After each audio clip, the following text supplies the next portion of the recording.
Beginilah kondisi kendaraan tempur infanteri Rusia yang tertembak oleh pasukan Ukraina.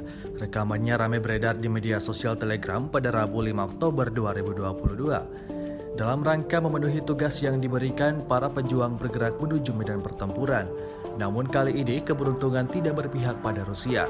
Salah satu kendaraan infanteri kebanggaannya jadi bulan-bulanan Blitar Ukraina. Beruntungnya, kru selamat dan secepatnya langsung meminta evakuasi dari medan perang. Seorang perwira dari Batalion 1 Brigade keempat LPR dengan tanda panggilan Decik tanpa pamrih bergegas menuju tempat kejadian. Dia masuk ke kendaraan tempurnya dan menolong para pejuang. Selama evakuasi, tampak sebuah mortir tiba-tiba datang, nyaris mengenai sistem pembuangan tank. Namun hal tersebut tidak menghentikan kendaraan lapis baja melakukan tugasnya.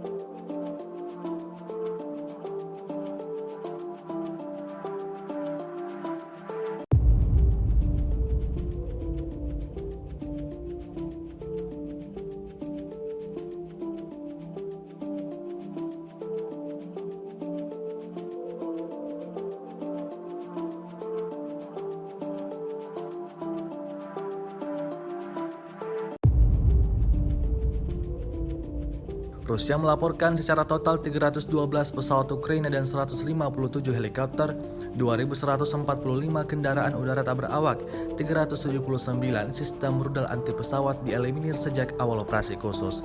Sementara itu dari kubu Kiev, Kementerian Pertahanan Ukraina melaporkan 370 tentara Rusia dieliminir dalam sehari terakhir.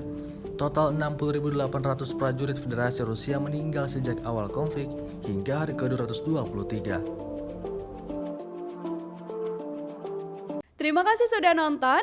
Jangan lupa like, subscribe, dan share ya.